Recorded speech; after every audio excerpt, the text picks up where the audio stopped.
Welcome to The Explainer. Today, we're going to unpack an ancient fable that, believe it or not, has some seriously modern lessons about how we handle power, how we react when it starts to fade, and what all of that reveals about our own character.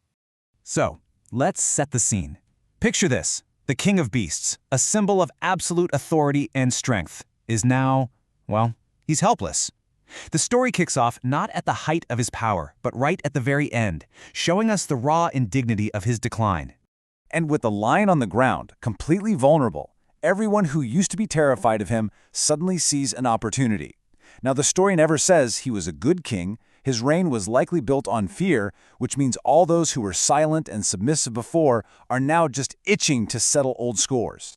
The first attack comes from a pretty tough customer, the boar. It's a brutal, physical assault, a clear act of vengeance that only happens now that there's zero risk. And it doesn't stop there. Next, a bull comes in and adds to the humiliation.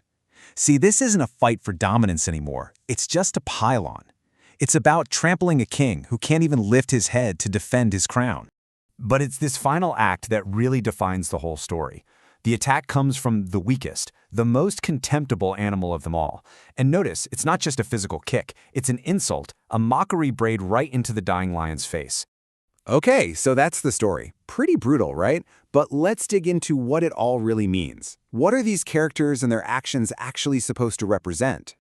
Well, here's the core dynamic. The lion isn't just an animal. He could be any fading institution, any powerful leader who once ruled by strength alone. And the other animals? They are the vengeful subjects, the opportunistic critics whose resentment was brewing under the surface, just waiting for the leader to become vulnerable before it exploded. And this is the most crucial point of the whole fable. Sure, the goring from the boar and the trampling from the bull were painful, but that kick from the ass, that was the most bitter blow of all. Why? Because it wasn't an attack on the lion's body. It was an attack on his dignity, a total humiliation delivered by the one creature he would have never even noticed in his prime. So, let's bring this into our world, because this ancient dynamic isn't just a story about animals. It plays out constantly in our own lives, in our friendships, in our families, and definitely in our workplaces. And this is what's so fascinating. You can literally map this ass's kick onto situations we all recognize. In our personal lives, it's mocking a once popular friend after they've had a public failure. Interpersonally, it's finally lashing out at an aging parent with frustrations you've held onto for years. And at work, it's piling on a fired manager you used to praise.